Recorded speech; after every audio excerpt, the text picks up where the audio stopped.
berapa yang kita lihat dari apa yang haram, melihat wanita yang haram, melihat kemaksiatan, itu baru mata. Telinga mendengarkan kemaksiatan, nyanyian dan musik, ucapan-ucapan yang jelek, mulutnya mengucapkan ucapan-ucapan yang kotor, yang haram, perbuatannya, kakinya yang berjalan ke sana kemari kepada yang haram. Berapa? Dikali sekian kali sekian kali sekian. Berapa sudah catatan dosa kita? Dari mulai kita balik sampai sekarang ini sudah berapa? Sudah 99 lembar atau lebih? Maka kalau tauhid kita dalam keadaan tidak jujur, tidak konsekuen, hanya sekedarnya saja, maka kita mau menghadap Allah dengan apa? Mau menghadap Allah dengan amalan kebaikan apa? Orang yang diharamkan dari api neraka adalah orang yang bertauhid, yang tauhidnya sungguh-sungguh, jujur dari hatinya, dengan ilmu yang yakin, dan dia tahu konsekuensinya, sehingga dia dalam keadaan tambah berat catatan kebaikannya, tambah berat catatan kebaikannya, sehingga walaupun sama-sama memiliki bitaqah, memiliki catatan la ilaha illallah, tapi tentunya berbeda beratnya setiap orang. Wa innama yukhafu 'ala al-mukhlis an ya'ti bi sayyi'atin rajih. Tapi perlu kita pun mengkhawatirkan, walaupun kita sudah berupaya untuk menjadi orang yang ikhlas, sudah memperbaiki la ilaha illallah yang kita punyai, sudah berupaya untuk memahaminya, ingat, bukan berarti tidak bisa berkurang kembali. Yang namanya iman yazidu wa yanqus, bisa bertambah, bisa pula berkurang. Sehingga bagi yang kurang memahami makna la ilaha illallah, maka hendaklah mempelajarinya, memahaminya, sehingga dia mengucapkan dengan ilmu, dengan keyakinan, dengan konsekuen, sehingga semakin tinggi, semakin tinggi, semakin tinggi imannya, semakin berat catatan la ilaha illallahnya. Dan kalau kita merasa, tapi kan saya sudah mengerti, baik, hati-hati, jangan sampai kemudian berkurang kembali. Dengan apa berkurang kembali? Ya'ti bisayyi'atin rajihah fayad'uf iman, yakni dia berbuat dosa, kemudian dia menganggap enteng, gak apa-apa, yang penting la ilaha illallah kita masih punya, gak apa-apa mengucapkan atau gak apa-apa berbuat dosa sedikit-sedikit. Tetapi dengan sedikit-sedikit dosa tadi, maka akan semakin enteng dosa dilakukan oleh dia, karena iman semakin menurun. Ketika dia sudah lancar beramal dengan amalan yang maksiat, walaupun kecil, dosa-dosa kecil, sudah lancar, mulai berani untuk melakukan yang lebih besar. Dan ketika sudah melakukan yang lebih besar dan lebih besar, maka dia akan mulai melakukan yang lebih besar dari dosa besar. Apa itu? Dosa besarnya berupaya untuk dibela dengan dalil. Apa namanya? Bukan lagi dosa besar, kesesatan. Zina adalah dosa besar, tetapi lebih jelek lagi, lebih busuk lagi kalau zina itu dibungkus dengan dalil. Tapi kalau suka sama suka, kan gak ada yang didolimi. Allah Subhanahu wa ta'ala berfirman dalam Al-Quran bahwa kamu tidak boleh mendolimi dia, dan dia juga sudah mengatakan, aku serahkan diriku kepadamu, dan saya katakan, saya terima dirimu. Itu kan nikah namanya, pernikahan katanya. Orang ini sudah berbuat dosa besar, masih ditambah lagi dengan kesesatan, yaitu memutarbalikkan agama, memutarbalikkan ayat Al-Quran, menyeret-nyeret hadis untuk melindungi dosa besar, untuk membela kemaksiatannya. Maka orang ini keterlaluan, sudah lebih lancang lagi, sudah lebih mengerikan lagi. Kalau sudah berani menarik ayat Al-Quran dan hadis, maka mulailah dia berjalan di jalan-jalan kesesatan yang merupakan baridul kufri, merupakan jembatan kepada kekafiran. Dikatakan jembatan kepada kekafiran karena yang namanya kesesatan itu pasti akan menuju pada satu titik, yaitu kekafiran. Seperti orang ini yang membela zinanya dengan ayat dan hadis, bahwa ini adalah perkara yang tidak dosa kalau. Maka dia akan berani untuk menyeret ayat dan hadis untuk kepentingan hawa nafsunya.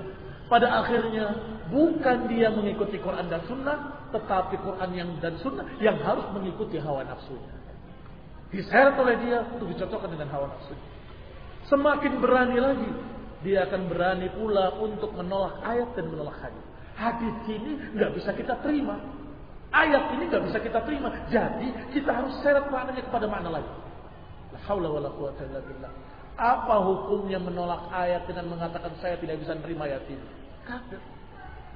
Dia menentang Al-Quran, dia menentang hadis Rasulullah SAW. Jangan sembarang.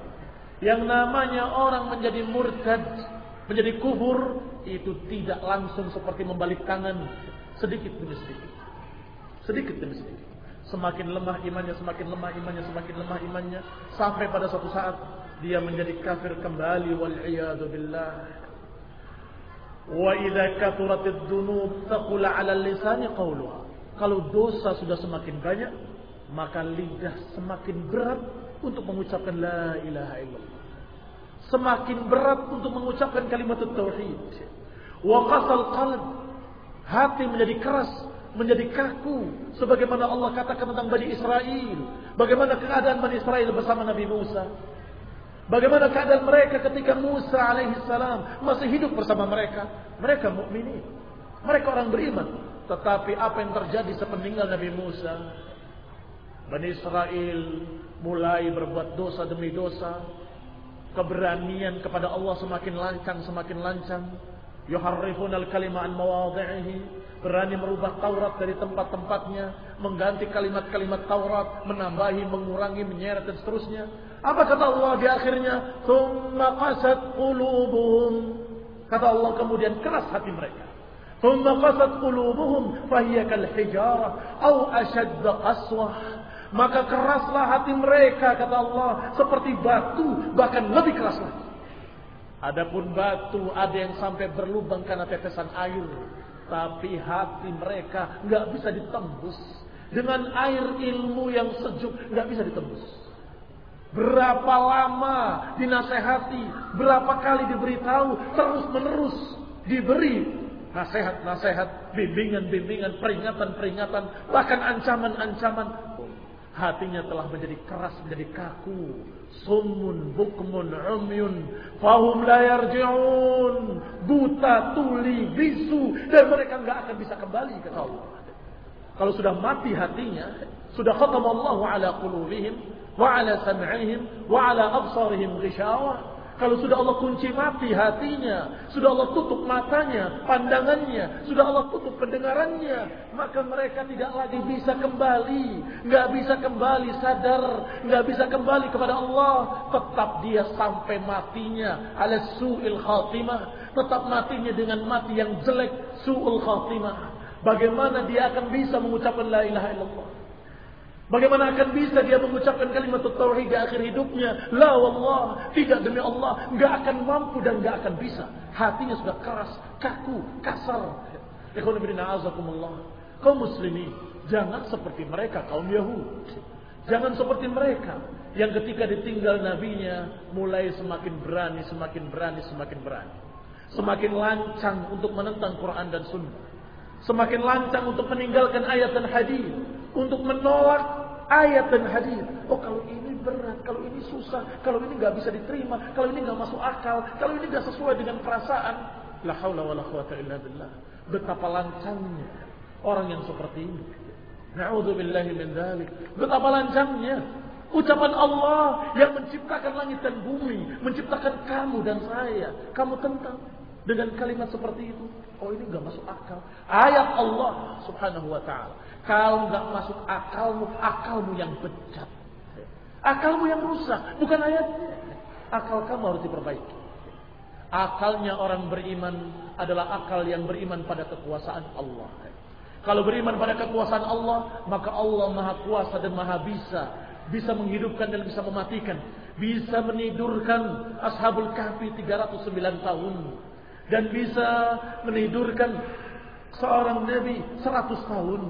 Kemudian dihidupkan kembali. Dan bisa menjadikan burung-burung yang telah dihancurkan oleh Ibrahim alaihissalam. Kemudian Ibrahim diperintahkan oleh Allah, panggillah. Maka ketika dipanggil datang kembali burung itu. Bagi Allah bisa. Masuk akal atau tidak masuk akal? Masuk akal orang mukmin. Tidak masuk akalnya orang kafir. Masuk akalnya orang mukmin yang percaya bahwa Allah Subhanahu wa taala Maha menghidupkan dan mematikan. Maka mudah bagi Allah. Tetapi akalnya orang kafir yang tidak percaya pada Allah, masa orang mati 100 tahun sudah menjadi tulang belulang, masa akan dihidupkan kembali? Enggak mungkin, mustahil kata mereka. Enggak masuk akal. Ya akalmu ya kafir. Akalmu wahai orang kafir. Kalau orang mukmin pasti percaya bahwa Allah bisa menciptakan, bisa menghidupkan dan mematikan. Allah Subhanahu wa taala yang menciptakannya pertama kali, maka Allah pula yang membangkitkannya nanti yaumul qiyamah. Adapun orang kafir musyrikin Arab membawa tulang belulang yang sudah rapuh dihancurkan di hadapan Rasulullah dan ditiupkan ke wajah Rasulullah yang mulia sambil mereka berkata mencemooh dan mengejek, man yuhyil 'idhama wa hiya ramim, siapa yang akan menghidupkan tulang belulang ini dalam keadaan sudah rapuh dan hancur? Man yuhyil 'idhama wa hiya ramim. Mentertawakan Rasulullah SAW. Dan sebagian lain berkata dengan tertawa pula, kalau nanti ada kehidupan lain, kalau begitu saya enggak akan bayar sekarang utang-utang kami, saya akan bayar. Mereka mentertawakan. Tapi Allah Subhanahu wa taala menjawab ucapan mereka. Mereka berkata, man yuhyil 'idhama wa hiya ramim. Qul, katakan wahai Rasul kepada mereka, qul yuhyiha alladhi ansha'aha awwala marrah. Katakan pada mereka, yuhyiha alladhi ansha'aha awwala marrah. Yang akan menghidupkannya adalah yang menciptakannya pertama kali. Diajak cerdas. Diajak cerdas oleh Allah Subhanahu wa taala. Katakan bahwa yang menghidupkannya adalah yang menciptakannya pertama kali. Menciptakan dalam keadaan belum pernah ada. Belum pernah ada yang namanya manusia. Lam yakun syai'an madhkura. Manusia tidak pernah disebut-sebut sebelum itu. Gak pernah ada yang namanya manusia, gak pernah disebut-sebut. Lam yakun syai'an madhkura. Tiba-tiba Allah menciptakan Adam. Allah menciptakan manusia. Baik, kalau Allah bisa menciptakan manusia dalam keadaan belum pernah ada sebelumnya, kemudian hancur, manusia tadi mati, rapuh, kemudian Allah menghidupkan kembali. Mana yang lebih mudah? Menghidupkan kembali atau menciptakan pertama kali? Yang menciptakan pertama kali tentunya lebih bisa lagi untuk mengulanginya kembali. Mengulangi lebih mudah daripada menciptakan pertama kali. Maka Allah katakan, qul, katakan pada mereka, yuhyiha alladhi ansha'aha awwala marrah. Katakan, yang akan menghidupkannya adalah yang menciptakannya. Sehingga mudah bagi Allah yang menciptakannya. Menciptakan saja bisa, apalagi cuma mengulangi. Maka seorang ahli tauhid adalah orang yang beriman kepada Allah dan sifat-sifatnya. Beriman pada kekuasaannya, beriman pada ketinggiannya, beriman kepada kebesarannya, dan beriman pula pada keesaannya, bahwa tidak ada ilah yang berhak diibadahi kecuali Allah Subhanahu wa taala. Kalau dipahami dengan sungguh-sungguh, maka orang tadi akan menjadi orang mukmin shadiq, akan menjadi orang mukmin yang jujur imannya, menjadi orang yang betul-betul konsekuen dengan tauhid la ilaha illallah, yang pantas kalau dikatakan oleh Rasulullah SAW dijamin dengan surga, dijamin dengan jannah, dijamin aman dari api neraka, karena konsekuensinya begitu besar, begitu berat. Kalau ada orang yang bisa menjalaninya, maka orang itu akan mendapatkan apa yang dijanjikan oleh Allah Subhanahu wa taala. Wassalamualaikum warahmatullahi wabarakatuh. Kita akan lanjutkan insyaallah pada kajian mendatang باذنillah. Semoga Allah Taala memberikan petunjuk bagi kita dan seluruh kaum muslimin, memberikan ampunan dan maaf pada kesalahan-kesalahan kita dan kaum muslimin, dan memberikan hidayah kepada tauhid dan sunnah.